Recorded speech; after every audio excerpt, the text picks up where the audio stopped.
नमस्कार, झारखंड के संध्या समाचार में आप सभी का स्वागत है। चलिए जानते हैं आज की दिन भर की मुख्य बड़ी खबरों को। पहली बड़ी खबर की बात करें तो झारखंड के लिए अच्छी खबर, राज्य के किसी जिले में नहीं मिले 100 से अधिक कोरोना संक्रमित, 11 की हुई मौत। लंबे अरसे के बाद राज्य के किसी जिले में 100 से अधिक मरीज नहीं मिले हैं। राजधानी में 60 तो जमशेदपुर में 51 नए कोरोना संक्रमित मिले हैं। पिछले 24 घंटे में राज्य में 59,510 सैंपल की जांच हुई है। इसमें मात्र 532 नए कोरोना मरीज मिले हैं। राज्य में कोरोना संक्रमितों की संख्या कम हो रही है। पिछले 24 घंटे में कोरोना से 11 लोग की मौत हुई है। इसके साथ ही राज्य में कोरोना से अब कुल मौत का आंकड़ा 5011 पर पहुंच गया है। राज्य में इस समय कुल एक्टिव केस की संख्या 7307 है। नए संक्रमितों की बात करें तो बोकारो से 27, चतरा से 24, देवघर से 22, धनबाद से 28, दुमका से 1, पूर्वी सिंहभूम से 52, गढ़वा से 9, गिरिडीह से 17, गोड्डा से 12, गुमला से 25, हजारीबाग से 46, जामताड़ा से 6, खुट्टी से 19, कोडरमा से 28, लातेहार से 28, लोहरदगा से 11, पाकुड़ से 3, पलामू से 10,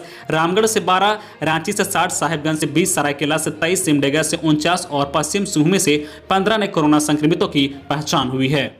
अगली बड़ी खबर की बात करें तो भाजपा की मांग, जैक बोर्ड की परीक्षा रद्द करे सरकार। कोरोना संक्रमण के प्रभाव व जैक छात्रों की सुरक्षा को लेकर भाजपा के प्रदेश अध्यक्ष दीपक प्रकाश ने जैक की परीक्षा रद्द करने की मांग की है। उन्होंने कहा कि देश के लाखों छात्रों की सुरक्षा को देखते हुए प्रधानमंत्री की अध्यक्षता में सीबीएसई की 12वीं की परीक्षा को रद्द करने का सराहनीय निर्णय लिया गया है। दीपक ने सरकार से मांग की है कि झारखंड के छात्रों के स्वास्थ्य की चिंता करते हुए जैक बोर्ड की परीक्षा को भी रद्द किया जाए। कोरोना संक्रमण अभी थमा नहीं है। कोरोना संक्रमण का असर कई बच्चों पर भी देखा गया है। उन्होंने कहा कि बच्चे देश के भविष्य हैं। इस आपदा में बच्चों की सुरक्षा हम सभी का दायित्व है। परीक्षा होने से बच्चों में कोरोना संक्रमण फैलने की आशंका होगी। कहा जा रहा है कि तीसरी वेव में बच्चों पर सबसे ज्यादा असर डाला जा सकता है। ऐसे में इस संक्रमण के दौरान किसी भी प्रकार का ऑफलाइन परीक्षा कराना संभव नहीं है। जैक बोर्ड भी सीबीएसई के आधार पर बच्चों का मूल्यांकन कर परीक्षा में पास कर सकती है। तो भाजपा ने अपना मंतव्य दे दिया है। आप भी अपने सुझाव कमेंट बॉक्स पर साझा कर सकते हैं। अगली बड़ी खबर की बात करें तो रांची में अनलॉक हुए लोग, राहत मिलते ही सड़कों पर लगी गाड़ियों की लंबी कतार, ना सोशल डिस्टेंसिंग दिखी और ना ही पुलिस की सख्ती का असर। झारखंड में गुरुवार से अनलॉक 1 की प्रक्रिया शुरू हो गई है। इसके साथ ही शुरू हो गई है लोगों की लापरवाही। बाजार में लोग ना सोशल डिस्टेंसिंग का पालन कर रहे हैं और ना ही लोगों पर पुलिस की सख्ती का असर दिख रहा है। ई पास से राहत मिलते ही लोग बिना किसी डर के अपनी गाड़ियों से निकलने लगे हैं। नतीजा 40 दिन से जो सड़कें वीरान रही वह आज गाड़ियों की कतार में लगी हुई है। कचहरी चौक, लालपुर चौक और काटा टोली चौक पर आम दिनों की तरह जाम की स्थिति थी। नाम नहीं मीडिया में आने की शर्त पर बहु बाजार चौक पर तैनात ट्रैफिक पुलिस के एक जवान ने बताया कि अचानक सड़कों पर कम से कम 6 से 7 गुना अधिक गाड़ियां बढ़ गई है। रातू रोड चौक पर एक बार फिर से सामान्य दिनों की तरह नजारा दिखा। यहाँ ट्रैफिक पुलिस को जाम हटाने में पसीने छूट रहे थे। इस दौरान लोगों के मन में ना सोशल डिस्टेंसिंग का ख्याल था और ना ही कोरोना का खौफ दिख रहा था। यहाँ 20 वर्षों से दुकान लगाने वाले रवि ने बताया कि पिछले 40 दिनों तक ई पास के कारण सड़कें एकदम खाली रह रही थी। अगली बड़ी खबर की बात करें तो 40 दिन बाद चाईबासा व सरायकेला में लौटी चहल पहल, कारोबारियों के चेहरे पर चमक। झारखंड के कोल्हाल के 2 जिले पश्चिम सिंहभूम और सरायकेला खारसावां जिले का नजारा 40 दिन बाद गुरुवार को बदला है।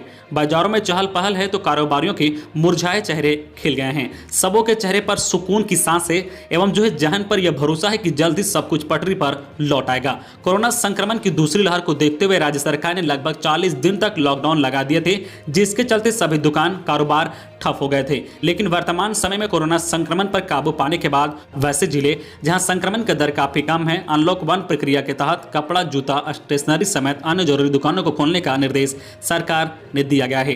अगली बड़ी खबर की बात करें तो रांची में जहर परोसने वाला नरेश सिंघानिया गिरफ्तार। नामकुम में रिश्तेदार के घर से हुआ अरेस्ट। 2017 में इसके बनाए शराब से 22 लोग की हुई थी मौत। रांची में अवैध शराब का किंगपिन नरेश सिंघानिया को रांची पुलिस गुरुवार को गिरफ्तार कर ली है। उसे नामकुम थाना क्षेत्र के जोरार इलाके से गिरफ्तार किया गया है। इस पर अवैध शराब का कारोबार करने और 22 लोगों की मौत का मामला दर्ज है।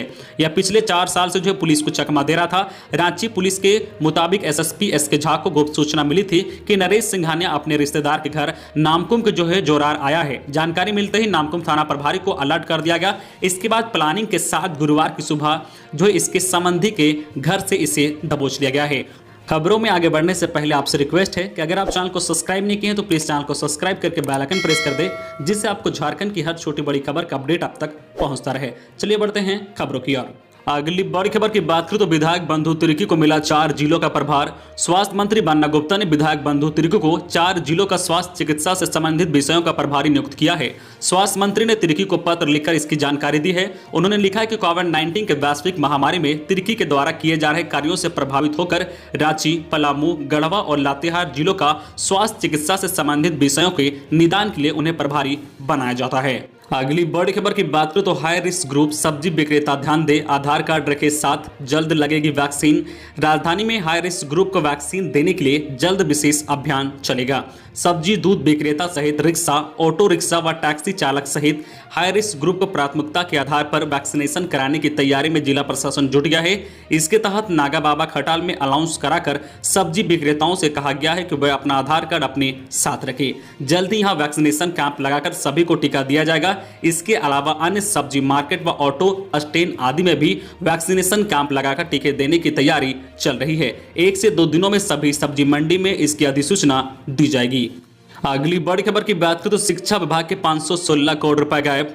5 साल बाद भी स्कूली शिक्षा और साक्षरता विभाग के 516 करोड़ रुपए का हिसाब जिलों से नहीं मिल सका है। यह राशि कहां और किस मद में खर्च हुई है, इसकी जानकारी विभाग के पास नहीं है। किसी जिले ने उपयोगिता प्रमाण पत्र विभाग को नहीं सौंपा है। विभाग के सचिव राजेश कुमार शर्मा ने इस पर चिंता जाहिर की है और इसे गंभीर माना है। उन्होंने राशि के दुरुपयोग और गमन की आशंका से भी इनकार नहीं किया है। इसको लेकर सभी डीओ को 5 जून तक हर हाल में रिपोर्ट उपलब्ध कराने का निर्देश दिया गया है।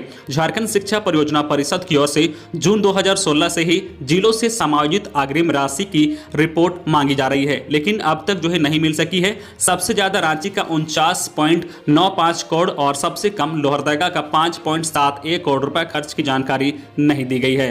अगली बड़ी खबर की बात करें तो अस्थायी की तुलना में चलंत बूथों पर दोगुना लोग पहुंच रहे हैं टीका लेने।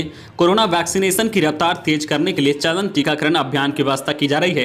रांची जिले में 2 मोबाइल वैन के माध्यम से यह अभियान चलाया जा रहा है। अस्थायी की तुलना में चलंत बूथों पर दोगुना लोग टीका लेने पहुंच रहे हैं। हालांकि कुल मिलाकर देखा जाए तो टीकाकरण की रफ्तार फिर भी कम है। चलंत टीकाकरण केंद्रों में 45 से अधिक उम्र के लोग को प्राथमिकता देनी है, लेकिन 45 प्लस के लोग वैक्सीनेशन केंद्रों की तरह इस मोबाइल वैक्सीनेशन कैंप में भी टीका लेने नहीं आ रहे हैं। रांची में चलाए गए अब तक 28 चलंत कैंपों में 45 प्लस के 66 लोगों ने वैक्सीन ली है।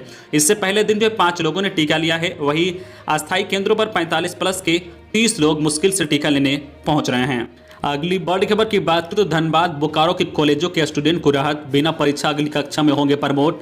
विनोद बिहारी महतो कोयलांचल विश्वविद्यालय के अधीन धनबाद और बोकारो जिला के कॉलेजों के छात्र छात्राओं को बड़ी राहत मिली है। राज्यपाल द्रौपदी मुर्मू ने छात्र छात्राओं को प्रमोट करने के मामले को मंजूरी दे दी है। अब स्नातक सेमेस्टर 1, 3 व 5 और स्नातकोत्तर सेमेस्टर 1, 3 के छात्रों को सीधे प्रमोट किया जाएगा। वही स्नातक सेमेस्टर 2, 4 व 6 तथा स्नातकोत्तर सेमेस्टर 2 व 4 के विद्यार्थियों को ऑनलाइन अथवा ऑफलाइन परीक्षा देनी होगी। परीक्षा किस प्रकार से ली जाएगी, इसका निर्णय विश्वविद्यालय पर छोड़ दिया गया है। अगली बड़ी खबर की बात करें तो सुप्रीम कोर्ट ने टीकों का मांगा हिसाब। कोरोना टीकाकरण व दवाओं को लेकर सुप्रीम कोर्ट ने केंद्र सरकार से कई सवाल पूछे हैं। अदालत ने कहा कि 18 से 44 वर्ष के लोगों के टीकाकरण की गति क्या है, सरकार इसके बारे में क्या सोच रही है और अब तक क्या क्या फैसले लिए गए हैं। इसकी पूरी जानकारी दस्तावेजों और फाइलों की नोटिंग के साथ रिकॉर्ड पर रखी जाए। साथ ही कोवैक्सीन और कोविशील्ड समेत अब तक कितने टीके कब कब खरीदे गए हैं, इसका भी ब्यौरा अदालत के सामने पेश किया जाए। तो ये थी आज की झारखंड की टॉप बड़ी खबरें। इसी तरह झारखंड की हर छोटी बड़ी खबर देखने के लिए आप हमारे चैनल न्यूज झारखंड चैनल को सब्सक्राइब करके बेल आइकन प्रेस कर दीजिए, जिससे आपको झारखंड की हर छोटी बड़ी खबर का अपडेट आप तक पहुंचता रहे।